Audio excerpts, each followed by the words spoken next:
सतना वालों से भय लगता है।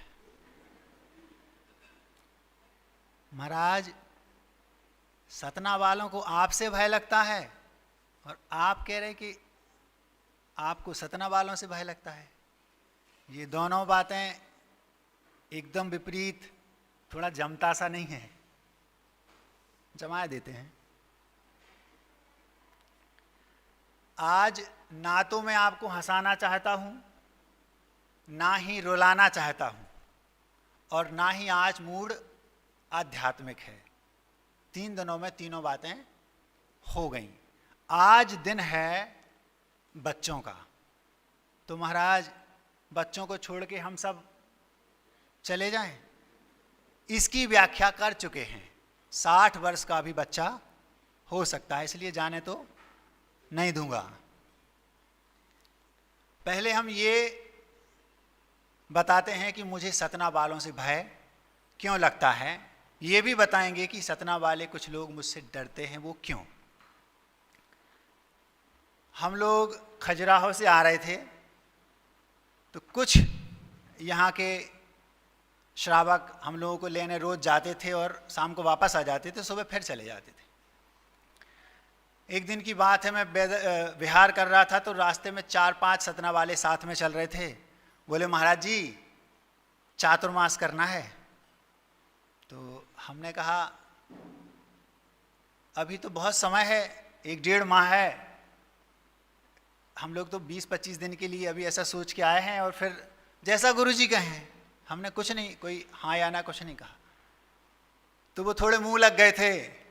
बोलते हैं, महाराज यहाँ 1 नहीं, 2 नहीं, 3 नहीं, 4 नहीं, लगभग 5 पिछले जो चातुर्मास हुए हैं, कोई भी चातुर्मास करने के लिए यहाँ नहीं आया था। सब 10-15 दिन के लिए आए थे, लेकिन सबको चातुर्मास करना पड़ा।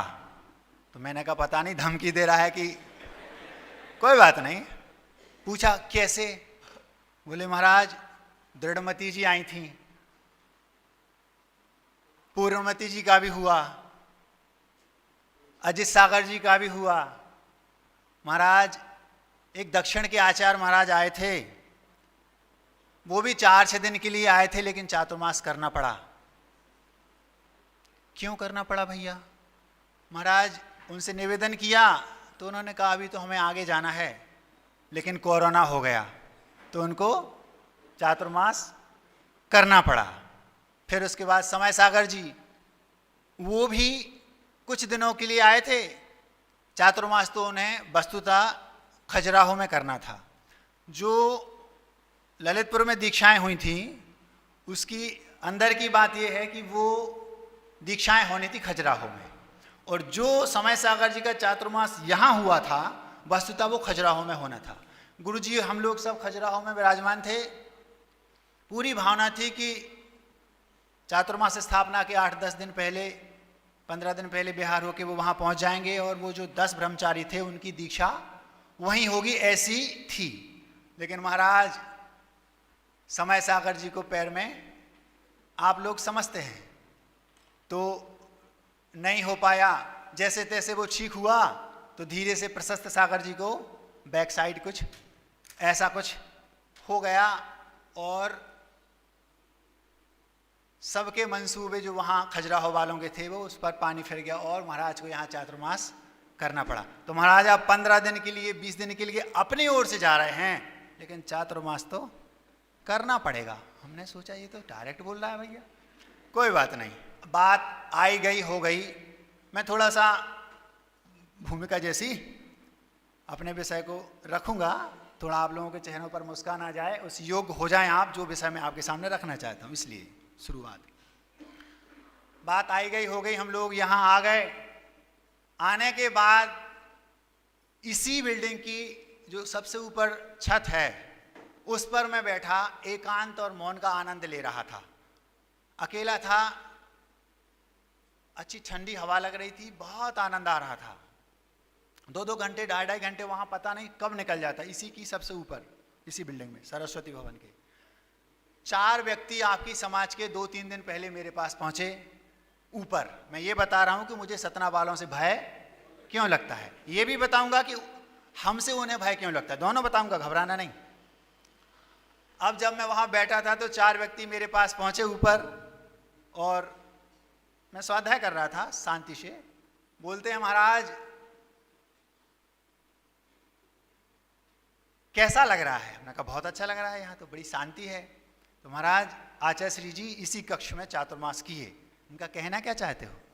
महाराज आपका भी चातुर्मास यहीं हो जाए।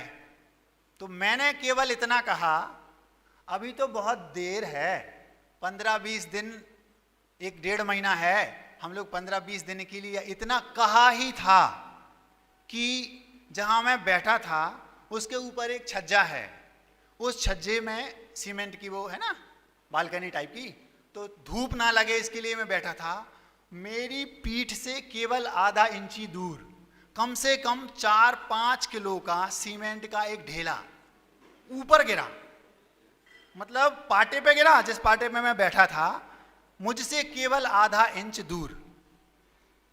केवल मैंने इतना कहा था कि अभी हम मना नहीं कर रहे चातुर्मास के लिए, लेकिन हाँ भी नहीं है, तुरंत गिरा। मैंने कहा मैंने केवल इतना कहा है, अभी मना नहीं किया। अगर मना कर देता तो हो सकता है आज ही चातुर्मास फिक्स हो जाता। बात समझ में आ रही? तो भैया हमने कहा सतना वालों से, क्योंकि भक्त की भक्ति जो है भगवान को भी भय पैदा करा देती। मैं तो सामान्य इंसान हूं। बुंदेलखंड में एक कहावत है, हम जिनके भगत हैं वे हमें देख के भगत हैं। समझ में आई? आप सब गुरु जी के भगत हैं। भगत है मतलब, भगत शब्द में श्लेष है, भगत मतलब भक्त, और भगत मतलब भागते हैं। तो कहावत है हम जिनके भगत हैं वे हमें देख के भगत हैं। मतलब जैसे आप सब गुरु जी के पास जाते हैं, आप सब गुरु जी के भक्त हैं, कोई वहां से भागना नहीं चाहता, और वो आपसे भागना चाहते, भैया शांति से बैठने दो। तो आप लोगों की भक्ति थोड़ी अलग टाइप की है।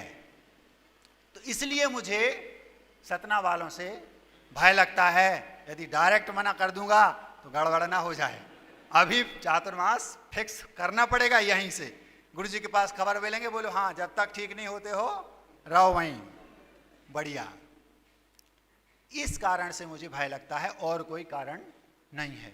तो महाराज जी आपने कहा आपसे कुछ सतना वालों को भी भय लगता है, बल्कि देश के बहुत सारे जैनों को भी मुझसे भय लगता है, क्योंकि मैं गुरु जी के बहुत नज़दीक रहता था और वहाँ मेरा एक ही काम था। गुरु जी के नज़दीक जो ज़्यादा नज़दीक है भैया, क्योंकि वहाँ से कोई भगता नहीं, थोड़ा सा भैया चलो, तब हाथ जोड़ के बोलेंगे भैया बाहर चले जाओ, एक भी नहीं भगेगा। तो क्या करना पड़ता था, थोड़ा सा चेहरे पर बनावटी लाना पड़ता। कभी कभी ऐसा भी हुआ कि बोला चलो, तो हंसी आ जाती थी तो इस साइड मुंह करके हंस लिया, फिर मतलब हंसी आ गई तो मुंह साइड किया, हंस लिया और वापस साइड। क्यों? क्योंकि हंस के भगा नहीं सकते और गुस्सा आने का सवाल ही नहीं है। जिस दिन से दीक्षा ली है उस दिन से गुस्सा आने का तो कोई सवाल ही नहीं, क्योंकि जहां से निकलो हे स्वामी नमोस्तु, अब गुस्सा आएगा क्यों? कोई विपरीतता हो तो गुस्सा है। तो ऐसा होता था। तो अब महाराज जी भाई क्यों लगता है? तो कुछ लोगों को तो इसलिए लगता होगा, उनको थोड़ी पता कि ये बनावटी ऐसा कर रहा है, गुस्सा कर रहा है। उनको थोड़ी पता कि वो साइड मुंह करके हंस लेते हैं, वापस फिर गुस्सा दिखाने लगते हैं। तो हो सकता है किसी को इस अपेक्षा से डर लगता, क्योंकि मैं गुरु जी के पास लगभग 7 वर्ष रहा और एक ही काम था, आहार के बाद उनके पास रहना, उनकी सेवा की दृष्टि से। तो मैं आपको ये बता रहा हूं कि और दूसरे तरीके से भी लोगों को क्यों भय लगता होगा। इंदौर की बात है, इंदौर चातुर्मास की। आचार्य श्री जी ने जो 13 मंदिरों का पंचकर्णक हुआ था, उसके बाद हम लोगों को रेवती रेंज जाना था। रेवती रेंज जाने के बीच में रास्ते में उदासीन आश्रम पड़ता है। उदासीन आश्रम में हम लोग 6 या 7 दिन रुके। उस समय आचार्य जी का स्वास्थ्य खराब नहीं था, लेकिन स्वस्थ भी वो नहीं थे, थोड़े से वीकनेस हल्की सी थी। अब चौके में बहुत सारे चौके लगते थे, मैं एक चौके में आहार करने गया। चौके वाले बहुत अच्छे थे, पुण्यवान चेहरे से दिख रहे थे, बहुत रिच फैमिली थी। पड़गान किया, आहार कराने चौके में ले गए। सारे के सारे परिवार के लोग एक साथ पड़गाने खड़े थे, बड़े भक्तिभाव से उन्हें आहार दिया। आहार देने के बाद उनकी दृष्टि मुझ पर थी और मेरी दृष्टि थी गुरु जी पर कि जल्दी आहार करके आना है, और आचार्य जी को लोग परेशान कर रहे होंगे, उनको थोड़ा सा एकांत दिला के वहाँ सेफ हो जाएं, ताकि बंद कर लें दरवाजा। आचार्य जी आप थोड़ा सा रिलैक्स कर लीजिए, विश्राम कर लीजिए, कोई नहीं आएगा, ये गारंटी मैं बैठा हूँ। क्योंकि वो विश्राम करना भी चाहे थोड़ा सा शांति से बैठना, विश्राम मतलब सोना नहीं, विश्राम मतलब शांति से बैठना, तो लोग बैठने नहीं देते। तो कोई ऐसा एक जिम्मेदार व्यक्ति हो जो जिसको देख के लगे हाँ अब तो गारंटी है कि मैं निश्चिंत हूँ। 2-4 बार ऐसा भी हुआ, लोगों ने बताया, आचार्य जी ने पूछा महाराज जी आ गए आहार करके, मतलब उन्हें इतनी आवश्यकता होती होगी, तभी तो लोग मुझसे बोलते थे महाराज जी आचार्य जी आप आज लेट हो गए, 2-3 बार पूछ चुके आपका, आप नहीं आए अभी तक, ऐसा बोलते थे। तो मैं आहार कर रहा था, आहार करते करते मेरी दृष्टि जब तक आहार किया तब तक केवल एक थी, मुझे आहार करके गुरुजी के पास जाना है, और वो उन्हें मैं दिखाई दे रहा था। क्यों? क्योंकि आहार महाराज आए हैं तो उन्हें आहार देना है। अब आहार हो गए, मैं वापस आचार्य जी के पास जाने वाला था, जा रहा था, रास्ते में सारा परिवार जो आहार जिन्होंने दिया वो सब छोड़ने आए। रास्ते में सब शांत, धीरे से एक कोई जो उनके ग्रुप की महिला थी उसने बड़ी विनम्रता से बड़े धीरे से पूछा, महाराज जी, डरते डरते पूछा, महाराज जी एक बात पूछें? पूछो। महाराज जी आप गुस्से में आहार क्यों ले रहे थे? मैंने कहा गुस्से का तो सवाल ही नहीं है, गुस्से में आहार बोले आप होटल में खाने जाओ, पैसे दो और वहां आपको मन की चीज ना मिले तो आपको गुस्सा आएगा, तो फ्री में खा रहे क्या, ये कैसा दे रहे हो? लेकिन हम लोगों को तो पैसे का कोई काम ही नहीं, और 24 चारों ओर हाथ में ले लेते, महाराज ये ले लो, महाराज ये ले लो, महाराज ये ले लो। आप एक हाथ से, दोनों हाथ से कमाते हो और एक हाथ से खाते हो, और हम तो एक भी हाथ से नहीं कमाते और दोनों हाथ से खाते, हमें गुस्सा क्यों आएगा आहार में? समझाया नहीं, ऐसी कोई बात नहीं थी, पर महाराज जी आप तो बहुत गुस्से में लग रहे थे। अब हुआ क्या, आहार जल्दी जल्दी ले रहे थे और दृष्टि में गुरुदेव थे, तो मुझे कुछ दिख नहीं रहा था ये क्या, और वो सोच रहे थे, वो उन्हें सब केवल मैं दिख रहा था, क्योंकि पात्र आया है। बात आई गई हो गई, मैं गया, भीड़ भाड़ थी आचार्य जी के वहाँ, हटाया लोगों को और दरवाजा अंदर से बंद किया। गुरुजी से कहा गुरुजी अब कोई नहीं आएगा, आप थोड़ा सा शांति से बैठ जाइए। जब 5-10 मिनट हो गए तब मैंने गुरुजी को देखा कि हाँ गुरुजी अब वापस प्रसन्न हो गए और अपने में आ गए। धीरे से उनके नज़दीक गया, नमोस्तु किया, गुरुजी आज थोड़ा गड़बड़ हो गया। क्या हो गया? बड़े स्नेह से गुरुजी बोलते क्या हो गया?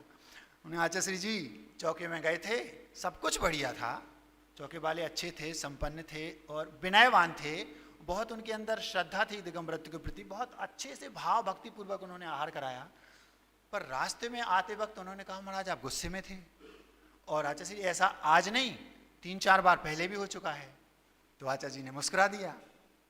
तो मैं थोड़ा गंभीर था, मैंने कहा यार कोई गुरुजी जवाब देंगे, कोई हल बताएंगे कि क्या किया करो? तो 5 मिनट बाद आचार्य जी हंसते हंसते धीरे से बोलते हैं अब इसमें मैं क्या कर सकता हूं? तो मैंने कहा अभी ये कोई संतुष्टिपूर्ण उत्तर तो नहीं मिला। 2-3 मिनट बाद आचार्य जी बोलते हैं तो सुनो श्रमण, थोड़ा ऐसा किया करो, बीच बीच में 2-3 बार मुस्कुरा दिया करो। तो तब मुझे लगा कि हो सकता है लोगों को डर लगता हो, इन 2 कारणों से डर लगता हो। अब जितने लोग सतना में सुन रहे हैं उनको तो किसी को डर नहीं लगेगा, बल्कि मुझे ही उनसे डर लगेगा, ये हमें ऐसा लगता है। तो चूंकि आज दिन बच्चों का है, बात हो गई, सबके चेहरों पर प्रसन्नता स्पष्ट मुझे यहां से दिखाई दे रही है। अब हम अपनी बात आपके सामने रख सकते हैं, जिस बात के लिए ये माइक मेरे सामने रखा गया है। चूंकि शुरुआत भी बच्चों से की, बच्चों ही वाली बातें सुनाई अभी, मध्य भी बच्चों के लिए है और मिठाई भी आज बच्चों के लिए। बच्चों की परिभाषा अलग है, ये बात अलग है। 3 अलग अलग बालकों ने 3 अलग अलग स्थानों पर अलग अलग साइज के बालक थे, अलग अलग प्रश्न किए। एक ही बात में उन तीनों का उत्तर देना चाहता हूं, गंभीरता से सुनना, बात छोटी नहीं बड़ी है। महाराज जी चित्तचोर शब्द का अर्थ क्या है? 4-5 दिन पहले आपने अपनी कविता में सुनाया था, पद्यात्मक जो वक्तव्य था उसमें चित्तचोर शब्द का प्रयोग किया था।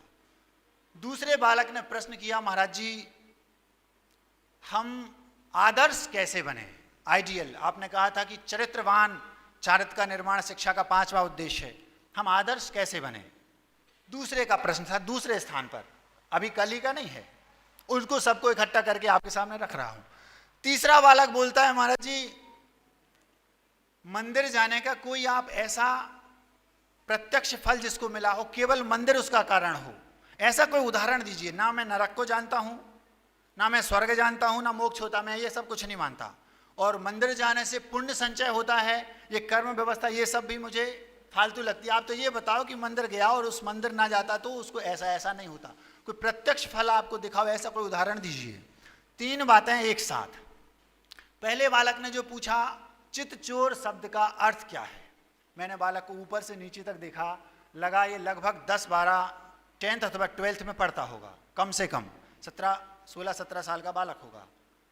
पहले तो मैंने ये सोचा आज की ये बड़ी विडंबना है कि बच्चे अंग्रेजी माध्यम के स्कूल में पढ़ते हैं और जो पढ़ाने वाले हैं, माध्यम तो स्कूल का अंग्रेजी है लेकिन पढ़ाने वाले यहीं के हैं, यहीं के मतलब लोकल के।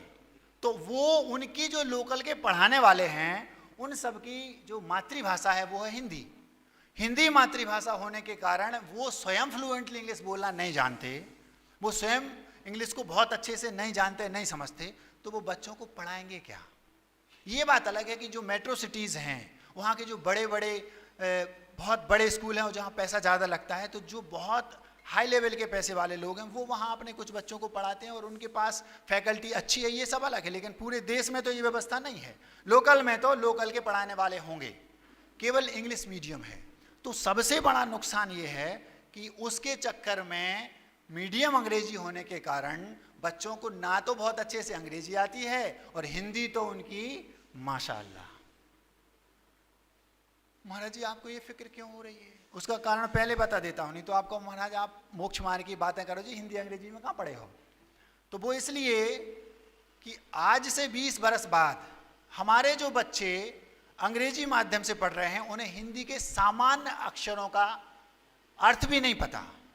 अब 20 बरस बाद हमारे जितने भी ग्रंथ हैं वे सारे के सारे ग्रंथ संस्कृत, प्राकृत अथवा उनकी विद्वानों अथवा महाराजों ने हिंदी कर दी। अब 20-25 बरस बाद जो ग्रंथालय भरे पड़े हैं उनका क्या होगा, क्योंकि उन बच्चों को उन शब्दों का अर्थ ही नहीं पता।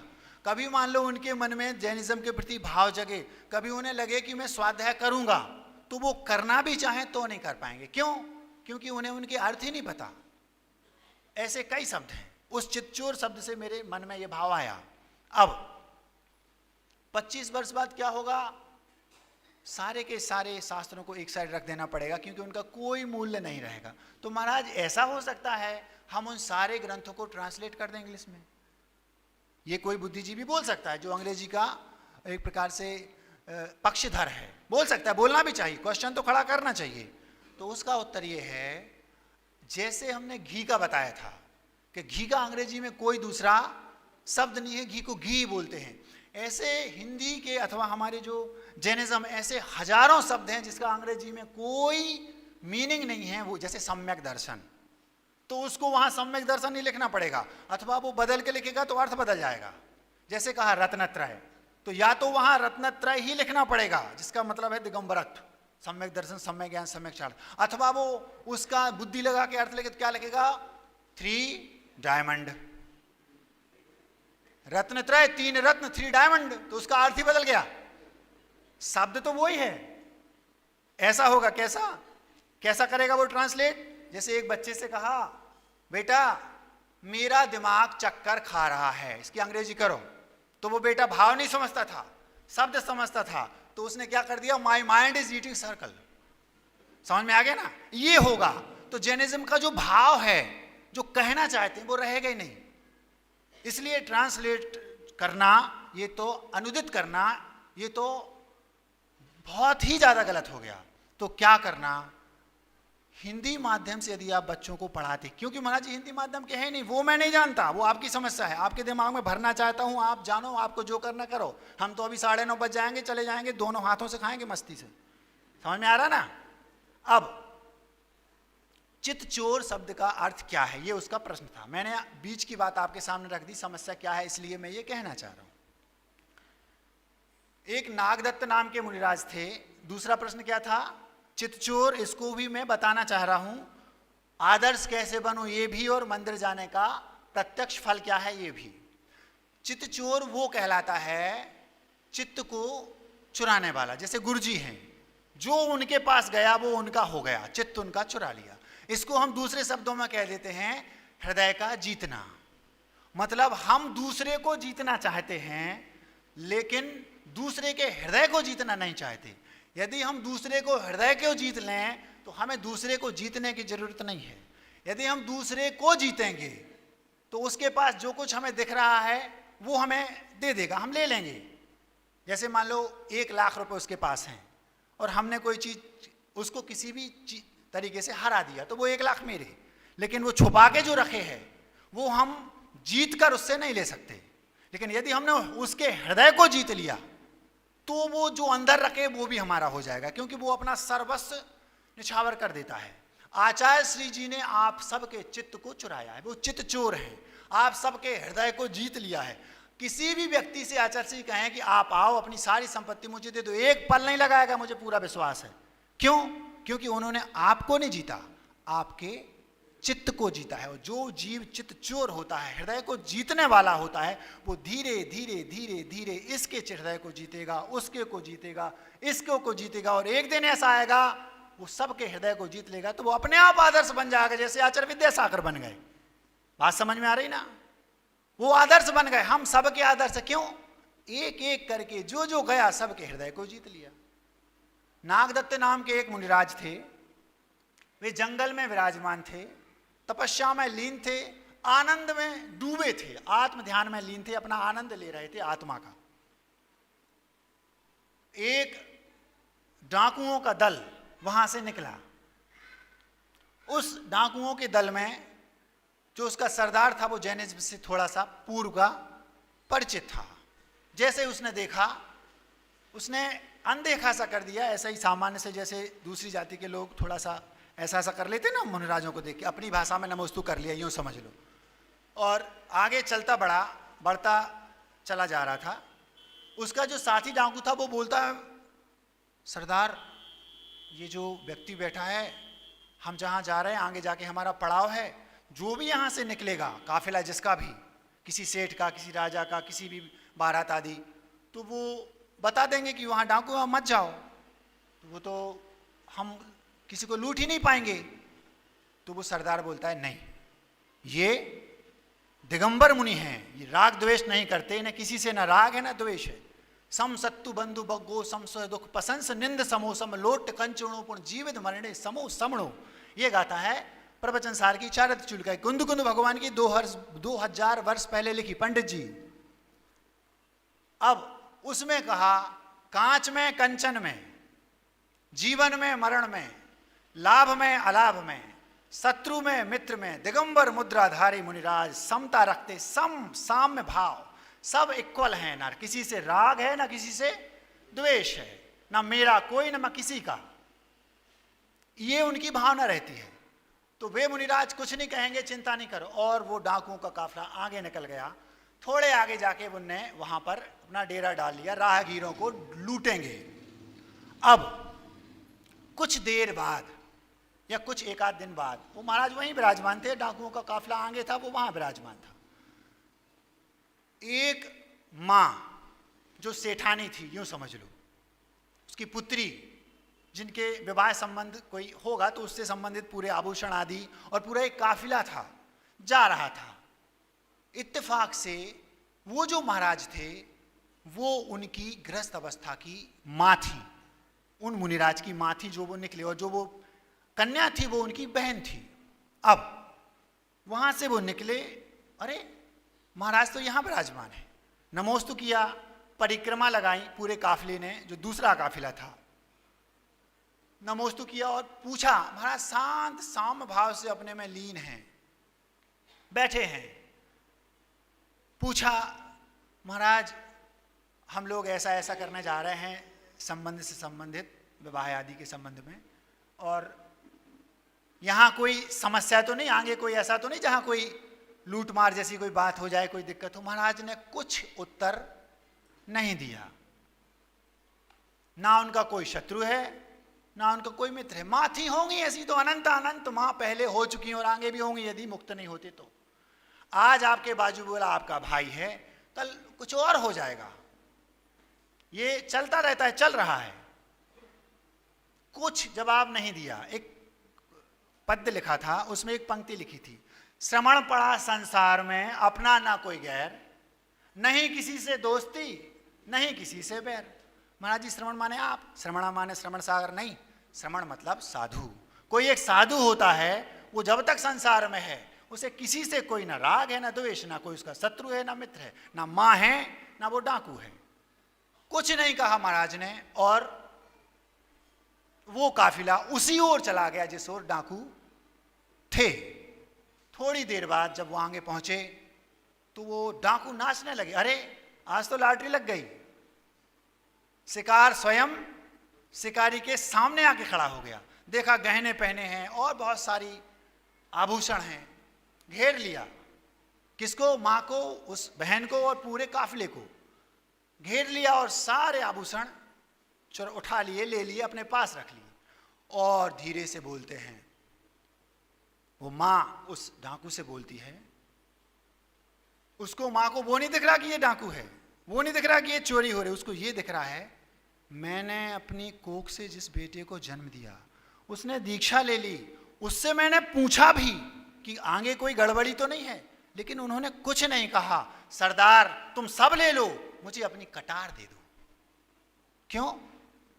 उसने कहा आप ये बोलो कि मुझे मत छीनो, मेरे आभूषण मत छीनो, मेरी बेटी का ये विवाह होना है, आदि आदि, ये सब तो बोलो, लेकिन कटार क्यों मांग रही हो?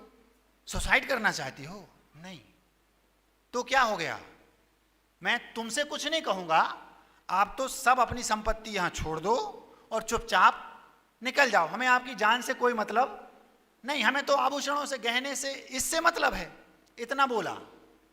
अब वो माँ बोलती है मुझे कटार आत्महत्या करने के लिए नहीं चाहिए, मुझे कटार केवल इसलिए चाहिए, मैं अपनी कोख को निकालकर फेंक देना चाहती हूं।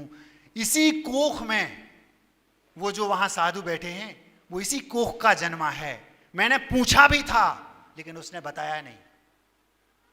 जैसे ही सरदार ने सुना, वो आपके पुत्र थे, उसका दिगंबरत्व के प्रति और बहुमान बढ़ गया। ये होते हैं दिगंबर मुद्राधारी साधु, ना उन्हें किसी से राग है ना किसी से द्वेष है। अपनी सगी मां से भी ये नहीं कहा, क्यों? क्योंकि उनकी नजरों में कोई सगा सौतेला है ही नहीं। बस पूरे साथियों एक एक आभूषण वापस कर दो। वो जो महाराज मिले थे उनकी मां है, ये देवी हैं, चरणों पर गिर पड़ा, धन्य है आपने ऐसे महान संत को इस कोख से जन्म दिया, आपकी कोख तो पूजनीय है और आप उसे हटाना चाहती हैं। उन एक साधु ने केवल अपनी स्वयं की जो वास्तविक चर्या होती है उसके कारण उन सब का, उस डाकू का चित्त को चुरा लिया, हृदय को जीत लिया। केवल डाकू का नहीं, सारे उनके साथियों का।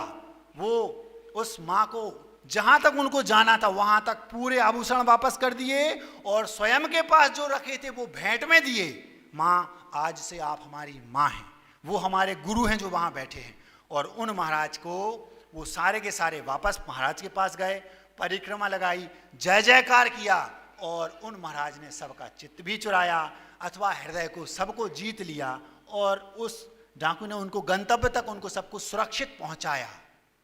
चित्त को चुराना सीखो, हृदय को जीतना सीखो। महाराज ये तो आपने महाराजों का बता दिया कि महाराज कैसे चित्त चुरा सकते हैं। कभी किसी की मुख मुद्रा, कोई महाराज हैं उनकी मुख मुद्रा बहुत चमकदार है, बहुत सुंदर लगते हैं, इससे कभी प्रभावित नहीं होना पंडित जी।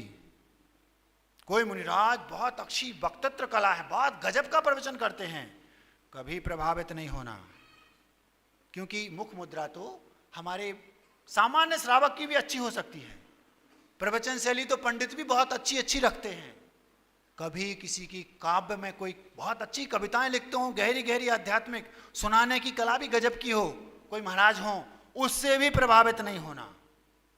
और भी कई सारी बातें उनकी बहुत स्वाध्यायशील हैं, चिर दीक्षित हैं, आदि आदि सारी बातें हैं। दिगंबरत्व का सम्मान तो हमेशा करना, लेकिन प्रभावित होना तो केवल उनकी चर्या से। क्या कहा? दिगंबरत्व की जो चर्या, जो मूलाचार में कही है, यदि वो है तो न्यौछावर हो जाना। गजब! किनके शिष्य हैं, कौन उनके गुरु हैं, ये मायने नहीं रखता। जैसा कहा है वैसा आज भी वो पालन कर रहे हैं। यथासंभव जितना इस पंचम काल में हो सकता है, प्रभावित हो जाना, चरणों में लौट जाना, बस वो सबके चित्त को उन्होंने चुरा लिया। आज आचार्य जी का ये हाल क्यों है? हर व्यक्ति उनका पीछे क्यों है? क्यों? क्योंकि वो उस मूलाचार में जैसा कहा है वैसी उत्कृष्ट चर्या का पालन करते हैं। तो महाराज, ये तो महाराजों की बात हो गई, हमें बहुत लंबी यात्रा करनी है अभी तो चित्तचोर की बात चल रही है। आदर्श कैसे बने? धीरे धीरे बनते हैं। अब एक लड़का था, 20 वर्ष की उम्र थी, वो अपने एक मित्र के साथ उसने मकान बनाया। आज से कम 25, 22, 23 वर्ष पुरानी बात है, सत्य घटना है, एकदम रियल, शब्द सा सत्य घटना आपके सामने रख रहा हूं। उसने क्या किया, जयपुर और जोधपुर के बीच में एक राजस्थान का गांव है, गांव नहीं मतलब नगर है, बहुत बड़ा नहीं है, वहां पर मार्बल के लिए वो प्रसिद्ध है। आप समझ गए होंगे, नाम नहीं बताऊंगा उस शहर का और उस व्यक्ति का नाम भी नहीं बताऊंगा जहां की मैं बात कर रहा हूं, क्योंकि गुरुदेव ने कहा है कभी किसी का नाम नहीं लेना। क्यों? क्योंकि सबका अपना स्वाभिमान होता है, किसी के स्वाभिमान को ठेस ना लग जाए, ये बात अलग है। गुरुदेव ने कहा कभी किसी का नाम नहीं लेना, ये बात अलग है कि कभी किसी को छोड़ना भी नहीं। समझ में आ रही बात? नाम लेना नहीं और छोड़ना है नहीं। तो वो व्यक्ति, वो बालक 20 वर्ष का, अपने मित्र के साथ मार्बल लेने के लिए राजस्थान के एक प्रसिद्ध नगर में गया। 20-25 वर्ष पुरानी बात है। रात में 2 बजे ट्रेन वहां पहुंची। अब उसको पहली बार गया, उसके जो मित्र थे वो भी हम उम्र थे लगभग, और कोई नॉलेज नहीं था। उन्होंने सोचा इस सिटी में आए हैं, 2 लाख रुपए कैश लिए हैं। 2 लाख रुपए में एक ट्रक मार्बल उस समय आता था, अब तो शायद 10 लाख में भी नहीं आता होगा, मैं कह नहीं सकता। रात में 2 बजे ट्रेन वहां पहुंची, स्टेशन पे उतरे, बाहर झांक कर देखा तो लाइट बहुत ज़्यादा नहीं दिख रही थी। सोचा नगर बहुत बड़ा नहीं है तो क्या करें भैया, लाज कहाँ है, ये सब कहाँ है, कुछ पता नहीं, कैश 2 लाख जेब में है। एक काम करो, 2-3 घंटे की बात है, यहीं वेटिंग रूम में अभी निकाल लो, क्योंकि अपन को कोई आइडिया नहीं है। कोई मेट्रो सिटी हो तो कोई दिक्कत नहीं, कोई बड़ा स्थान हो कोई दिक्कत, अथवा परिचित हो तो कोई दिक्कत नहीं, कोई बात नहीं। वो जाके वहां पर वहीं पर उन्हें 2-2.5 घंटे गुजारे।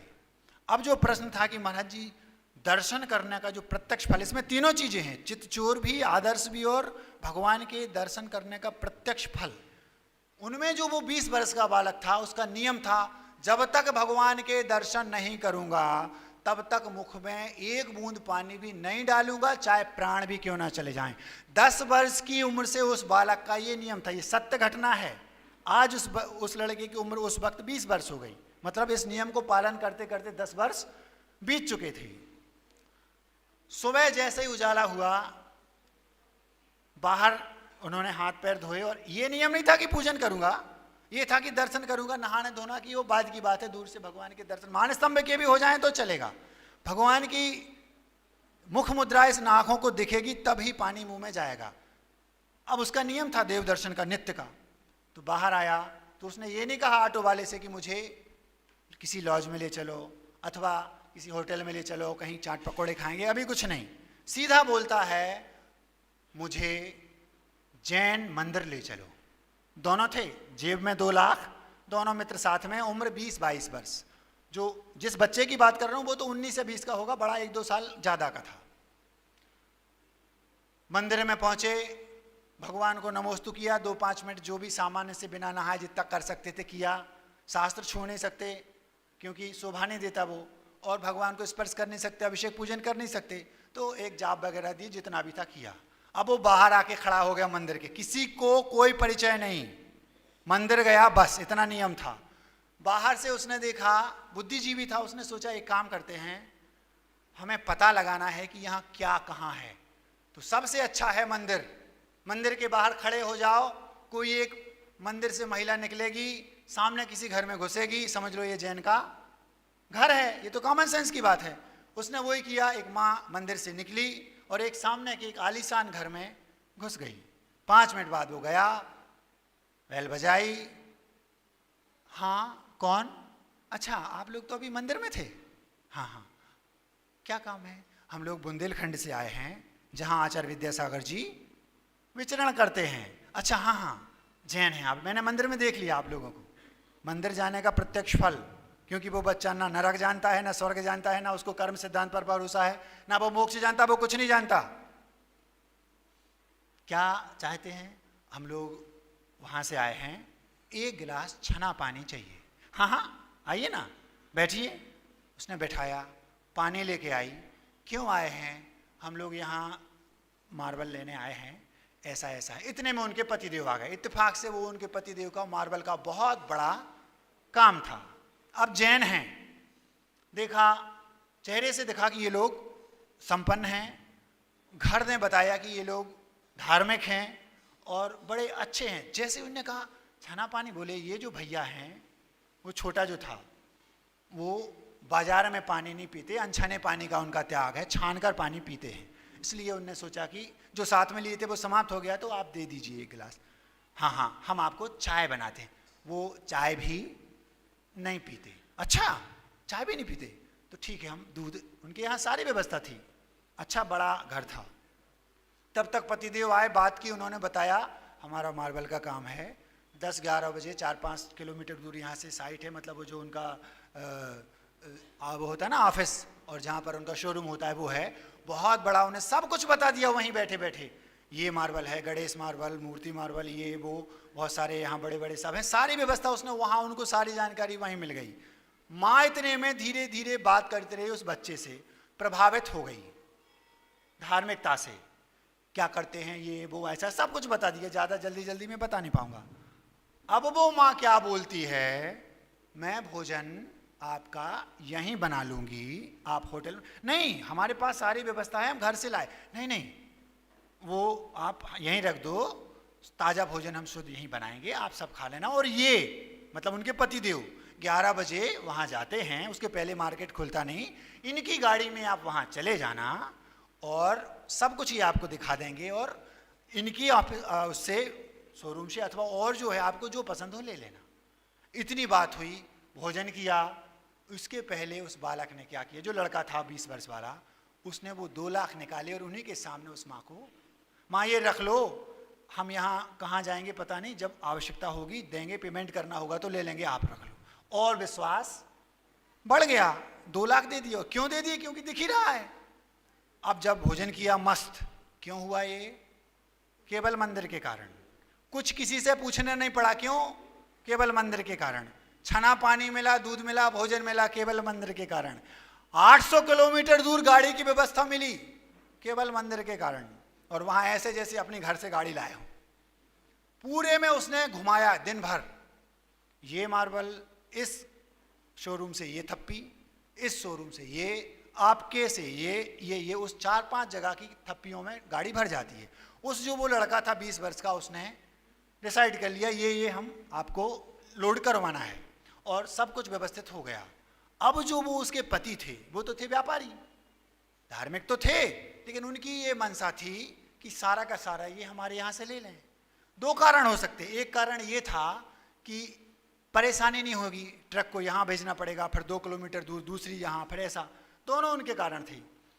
तो उन्होंने खूब उस बालक से कहा, देखो वो बहुत अच्छा है, वो जो पीछे वाली थप्पी है वो बहुत अच्छी है, आप अभी समझ नहीं रहे। उसने पानी डाल के चमकाया, दिखाया, तरीके से तरह तरह से उस बच्चे को समझाने का प्रयास किया, लेकिन वो बच्चा दृढ़ निश्चयी था।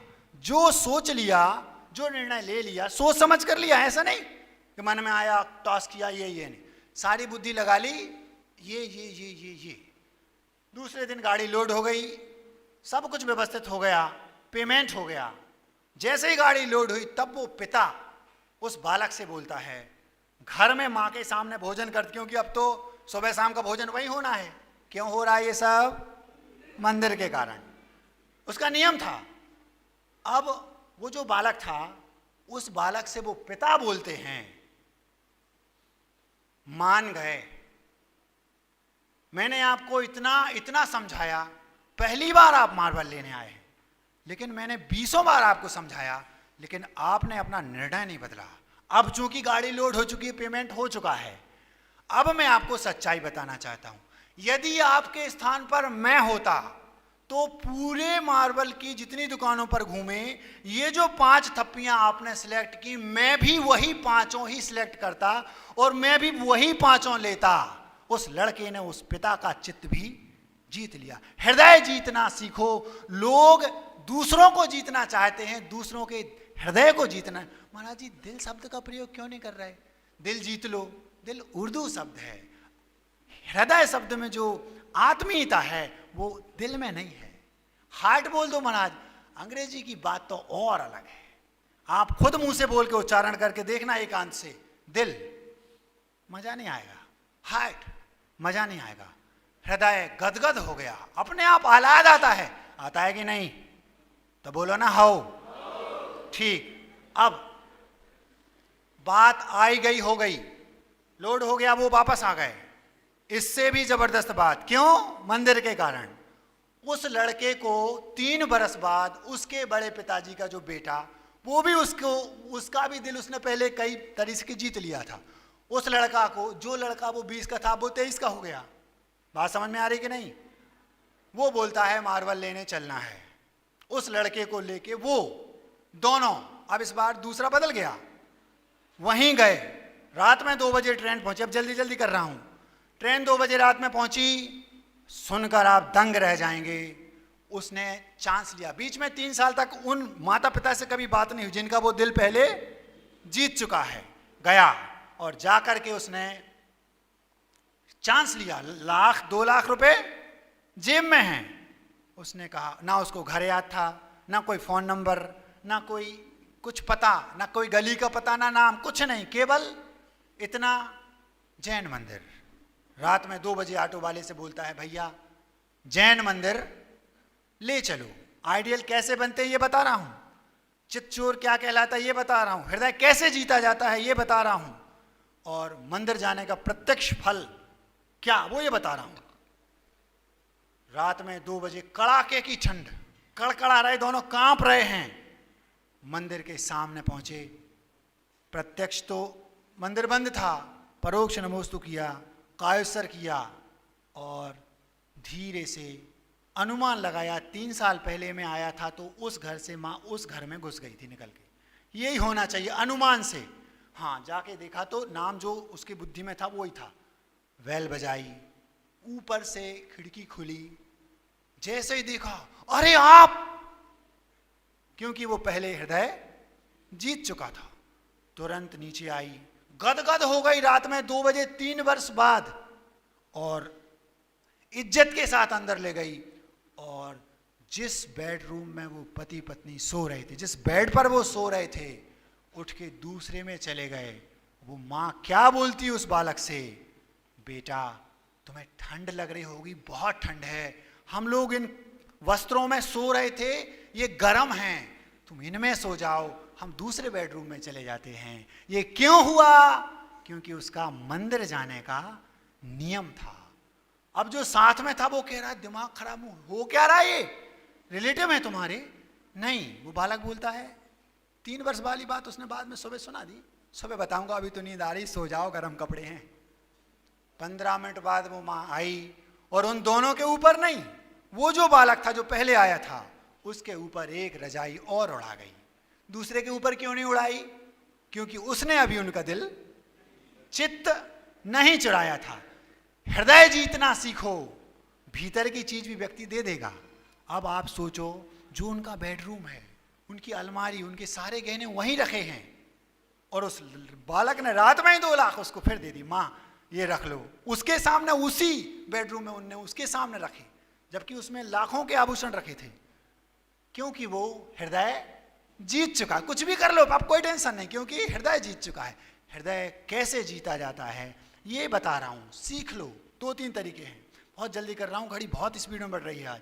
अब दूसरे दिन सुबह, इससे और एक कदम आगे, अभी पिक्चर बाकी है, एक कदम आगे। सुबह हुई, पति उठे, अब तो वहीं सोना था, क्योंकि अब लाजवाज क्या, अब तो घर वहीं मिलेगा। सुबह नाश्ता दिलेरी से होगा, नए तरीके से, और भोजन भी जबरदस्त बना। आहार भोजन किए। भोजन करने के बाद क्या घटना घटी वो बताता हूं। वो माँ अपनी बेटी की ओर इशारा करके बोलती है, पिता भी सामने, बेटी भी सामने, माँ भी सामने, आज का भोजन इसने बनाया है। बात समझ में आ रही है? क्यों हुआ ये? केवल मंदिर के कारण। समझ में आ रही बात? इससे ज्यादा बताना ठीक नहीं, आप समझ जाओ। महाराज जी वो लड़का कौन था? आचार्य विद्यासागर के संग में मुनिराज हैं, ध्यान रखना। फिर हृदय जीतना सीखो। ऐसे हृदय आप जीत लोगे, लोगों के चित्त को चुरा लोगे। एक का दिल जीता, दूसरे का हृदय जीता, तीसरे का हार्ट जीता, धीरे धीरे धीरे धीरे वो आइडियल बन जाएगा। आदर्श बनना कोई बड़ी बात नहीं है। चरित्र का निर्माण ऐसे ही तो होता है, कोई पेट से सीख के आता है क्या? ये घटना 100% सही है, सत्य है। महाराज जी घर में कैसे जीते? 2 मिनट में बता देता हूं घर में कैसे जीता जाता है। पत्नी ने भोजन बनाया, खीर बनाई, बूरा डालना भूल गई। पति ने भोजन किया, खीर खाई, कुछ नहीं कहा, चुपचाप खा ली और खाने के बाद ऑफिस चले गए। शाम को लौट कर आए, तब तक पति ने खीर खाई। ओह, आज तुम्हें बूरा डालना भूल गई। हृदय कैसे जीता जाता है घर में वो बता रहा हूं। शाम को जब पतिदेव आए, सिर नीचा, आज आपने बिना बूरे की खीर खा ली, कुछ नहीं कहा। अरे हमारे मुनिराज तो जीवन भर के लिए बूरे का, गुड़ का, मीठे का त्याग किए हैं।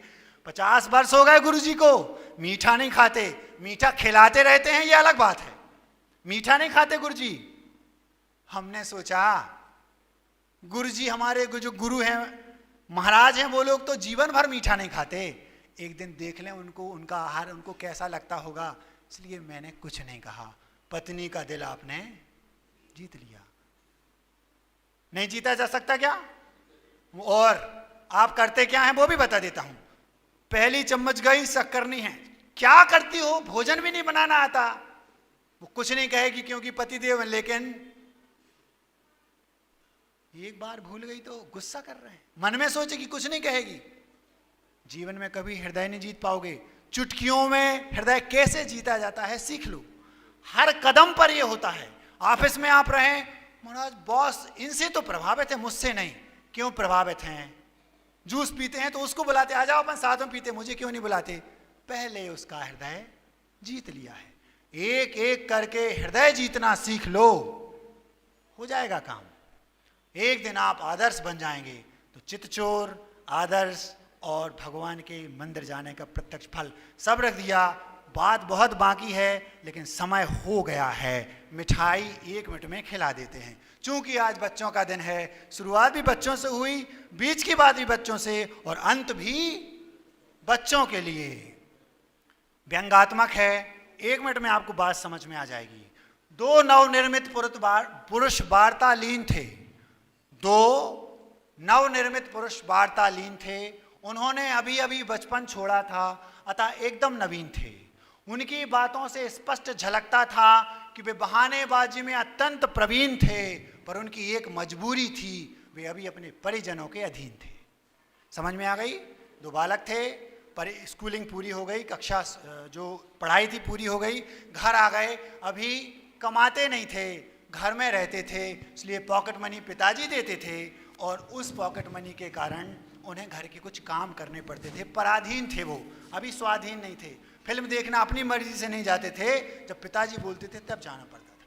2 नवनिर्मित आधुनिक पुरुष वार्तालीन थे। उन्होंने अभी अभी बचपन छोड़ा था, अतः एकदम नवीन थे। उनकी बातों से स्पष्ट झलकता था कि वे बहानेबाजी में अत्यंत प्रवीण थे, पर उनकी मजबूरी थी, वे अभी अपने परिजनों के अधीन थे। इस पराधीनता के चलते वे रोज आंसू बहाते थे। गैस, अखबार, सब्जी, दूध लेने वे ना चाहते हुए भी जाते थे। क्यों? पॉकेट मनी चाहिए ना। जाओ बेटा, पहले गैस ले आओ, फिर देंगे 100 रुपये। पहले दूध ले आओ, फिर देंगे 500 रुपये। पहले सब्जी ले आओ, फिर हम आपको जीन्स दिलाएंगे, आदि आदि। क्योंकि वो बच्चे थे अंग्रेजी माध्यम के स्टैंडर्ड वाले स्कूल के पढ़े थे। इस पराधीनता के चलते वे रोज आंसू बहाते थे। गैस, अखबार, सब्जी, दूध लेने वे ना चाहते हुए भी जाते थे। इस मजबूरी से वे शीघ्र ही मुक्त होंगे। इस मजबूरी से वे दोनों बेहद परेशान थे। मजबूरी क्या थी कि उन्हें ये काम करने पड़ते थे। इस मजबूरी से वे दोनों बेहद परेशान थे, पर शीघ्र ही समस्या हल होगी। दोनों अनजान थे, क्योंकि उनको पता नहीं था कि अब बहुत कम समय में समस्या हल होने वाली है। इस कविता का शीर्षक है होम डिलीवरी, घर पहुंच सेवा। अब से उनकी समस्याओं की समाप्ति की बारी थी, क्योंकि अब दूध, अखबार, गैस, सब्जी में होम डिलीवरी जारी थी। अब दूध भी घर आने लगा, सब्जी भी घर आने लगी, अखबार भी घर आने लगा और सिलेंडर वाला हॉकर भी घर आने लगा। अब उनकी समस्याओं की सूची में केवल एक समस्या बाकी थी, जिसे उन दोनों ने संयुक्त रूप से सबसे गंभीर समस्या आंकी थी, और वह समस्या यह थी कि भगवान ने अभी होम डिलीवरी शुरू नहीं की थी। बात समझ में आ गई? उन्हें रोज देव दर्शन करने मंदिर जाना पड़ता था, इसलिए रोज सुबह उठकर सुबह जल्दी जल्दी नहाना पड़ता था। मां बगैर देव दर्शन के भोजन नहीं देती थी, मानो भोजन के बदले में टैक्स लेती थी। क्या खाना? समोसे बनाऊंगी, पहले मंदिर जाओ। हम लोगों के लिए घर में लाठी रखे रहते थे, क्या चाहिए? पोहे खाऊंगा, हाँ बना दूंगी, बना दिया। पहले मंदिर जाओ, चंदन दिखाना पड़ता था माथे का, फिर भोजन मिलता था। आज माँ कहती है कहाँ जा रहे? मंदिर बेटा, स्कूल के लिए लेट हो जाओगे, यहीं नमोकार बंद पढ़ लो, हैं भोजन कर लो आओ। बात बहुत गहरी है, अंदर तक चुभना चाहिए, एक एक को बदलना पड़ेगा, नहीं तो ऐसे ही चौमासा करने नहीं आए। मना जी आप चौमासे की करने की बात कर लेंगे, मैं तो सतना वालों के साथ हूँ, चौमासे के लिए हम तो आपके साथ हैं। गुरुजी और महाराज वो जाने, क्योंकि हमें सुरक्षित रहना है, नहीं तो पत्थर 1 इंच दूर गिरा था, समझ रहे। उन्हें रोज देव दर्शन हेतु मंदिर जाना पड़ता था, अतः सुबह जल्दी उठकर नहाना पड़ता था। माँ बगैर देव दर्शन के भोजन नहीं देती थी, मानो भोजन के बदले में टैक्स लेती थी। वे भी समझदार थे। वे कई बार मंदिर में प्रार्थना कर चुके थे और भगवान से कहते थे जाकर, क्या मस्का लगा रहा भगवान को, व्यंग्यात्मक कविता है। क्या बोलते थे? ध्यान से सुनना। भगवान, हमसे सुबह जल्दी उठा नहीं जाता, यदि आप भी सुबह समय से घर आते तो बड़ा मजा आता। समय से मतलब ऐसा नहीं कि सुबह 6 बजे आ जाओ, 9-10 बजे हम उठ जाएं, नहा धो लें बढ़िया, 10 के पहले तो आना ही नहीं। भगवान, हमसे सुबह जल्दी उठा नहीं जाता, यदि आप भी सुबह समय से घर आते तो बड़ा मजा आता। इससे हमें कोई ज्यादा फायदा नहीं है, हम तो आप ही के भले की कह रहे हैं। देखो उन दूसरों ने होम डिलीवरी शुरू कर दी तो उन्हीं के ग्राहक बढ़ रहे हैं। अहिंसा परमो धर्म की